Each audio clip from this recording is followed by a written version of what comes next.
Hey beauties, good afternoon to you. Beautiful people. So I saw something on the Jamaica Gleaners platform online this afternoon, not too long ago, and I was reading the entire article.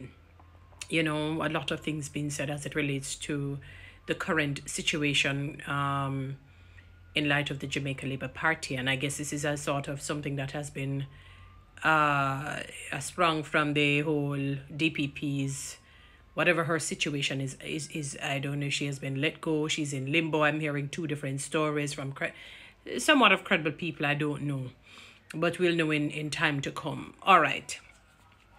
And he's I don't know who the individual is. I don't know people. I'm just reading what the article says. It says businessman and attorney at law Howard Mitchell is basically almost, I wouldn't use the word reprimanded, but kind of chiding the Jamaica Labour Party, you know, the leadership, to say that, look here, Belmont Road is now like a sepulcher.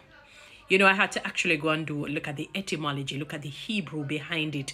You know, it's you know, and I started to link it back to biblical reference. When Jesus was talking about the Pharisees, the Sadducees, the scribes, the zealots, these chief priests, you know, he said, you are whitewashed sepulchres, the burial of the dead. You know, even movies, when they talk about the you know, like the place of the dead, it is always described as something horrendous, something not good, or something it can be looked at as of no use.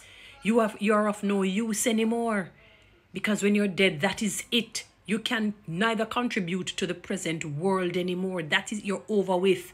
It is as though you didn't even exist when you're dead, if you understand what I'm saying. So for the man to say this, he was saying to the Prime Minister, do not focus on a cabinet reshuffle at this time. Focus on fixing the political holes that are there. He's saying that it is almost like a travesty of justice. And some of these words I'm putting in him. They're not saying I'm not quoting him verbatim, except for the sepulcher part. To have 50 to 60 migrants for many years, for over 50, bright minds. You know, I think he said for the last 50 to 60 years. I'm going to have to look back on the article one moment. Right, so he said for the last 50 to 60 years, a number of bright minds have been migrating and the country suffers from brain drain. We are struggling. You know, people have no faith in the government. And when we vloggers who mean well for people speak out, people take it as, oh, you are labeled a particular side. Because he even mentioned that the bright minds are people who don't necessarily have a particular political affiliation. So you wouldn't call them neither PNP nor GLP. They're for the country. I don't know why many Jamaicans can't seem to get that they're people who are not for whether it's green or what the other color is, orange. It's not, it is a matter of they are for Jamaica and its growth and its development. They're not for this orange and green, because when you do that, sometimes you get lost and people are forgotten, as we're seeing now.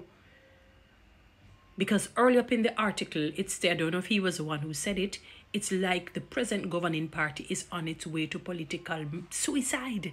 They're just jumping off a cliff. They won't see back the throne of grace anymore come the next election.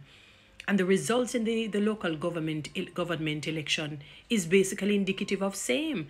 We are at a dead heat, a standstill. With, you know, some of the places that they didn't know they would have lost. They lost in one particular parish. They lost all votes. Not one vote. They lost all of it. Everything went to one side. When I say lost all, meaning they lost, I'm not saying that people probably didn't vote for them. I'm saying in terms of the winning aspect of it. They lost the seat for the local government elections. Because they're not listening to the people. Had they listened to the people, they would not have lost. Had the people been happy, they would not have lost. People don't give up the best for the good, unless something is wrong with their brain mentally. Unless if there is a mental defect or challenge or some sort of handicap of the mind, then I can understand them giving up the best for the good, like a bad relationship. But in general, if somebody sees something that is enthralling and enriching and life transforming for the better, they're not going to give up on it. They're going to hold on to it for dear life, like money. They're not going to let go of it. That is what people don't understand. People don't let go of solid and good leadership. Talk to Mia Motley and some of the other Caribbean leaders that we have. Muhammad Ali there, not the boxer, obviously. The one for Grenada I'm talking. So I don't, sometimes you almost feel like it is so futile and prove fruitless to be speaking up, because people are going to link it as a political, tribalistic, combative vlog, which it is not. It is just calling a spade a spade. Presently, you guys are not doing well overall. You can't just pick out a one thing here and there. That is why when they talk about majority rules, we know that you have exceptions. So you can't, what you're doing is basking in the exceptions. So you might give a one house there, a 1, 2, something there, a little scholarship over there, but the majority is not benefiting. So there's something, it seems as if something went off as it relates to leadership and governance and management of the people of Jamaica. See, the man came out, and based on how I'm reading, how he's writing, it seems as if he's a party affiliate.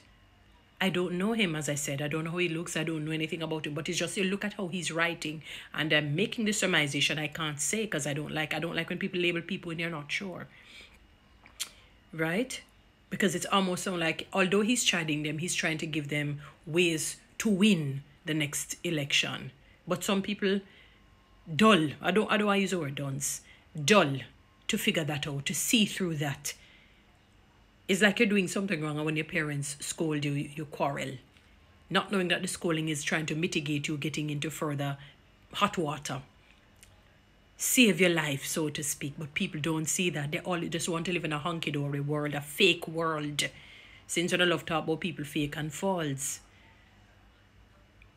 This thing about with Fitch and Moody and all of that in terms of our these things, I consider them not real. We're not doing well. And it has nothing to do with money not being here. It is just not being allocated well. It's misappropriated. It is not, and corruption is too high. How can you be comfortable in a country where, it's a heavy brain drain and dunceness is high? It is like a stench in the nostrils of God. Look at the people. Look at how they communicate when you go on different social media platforms. The things that they communicate. Children reading at basic school, children in high school who are in high school, reading at the basic school level or below, some reading at the grade 4 level or below. 3 different times something in the articles came out.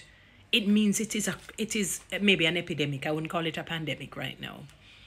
I would say it's like an epidemic. I wouldn't call it a pandemic.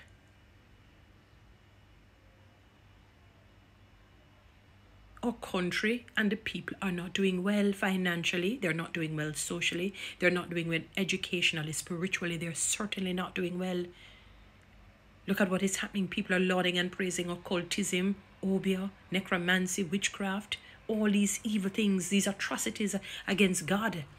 People have no reverence for people of God anymore. They don't fear the men and women of God. And when I say fear, I'm not talking like a ghost. Fear as in respect. I'm looking at it from the etymology of respect, under the guise of respect. People don't respect teachers. I used to give a whole lot of trouble in school, but for the most part, I had to respect my teacher. I couldn't dare think of putting my hands on a teacher, telling my teacher all manner of evil and vitriol. I would be out of my cotton-picking mind. We couldn't dare, disrespect our teachers, and we couldn't. And when I see what is happening, in terms of just teachers, public sector workers, in the civil servants, can you imagine when I listened to the Civil Service Association president, the Jamaica Civil Service Association president, and she said she tried to get through to the Ministry of Finance for however long, cannot get through to them because people are to get back some back monies on whether it's passenger mileage or salaries or whatnot. I don't know if anything has happened. A meeting that should have happened in January. I don't know if it has happened. We have not gotten anything. Any information. And we're now at the ending of April, basically. The country is not being manned properly. It's not being run properly, And that is why the man would talk about changing Belmont Road from Sepulchre. Guys, follow me on TikTok, subscribe to my YouTube channel, share this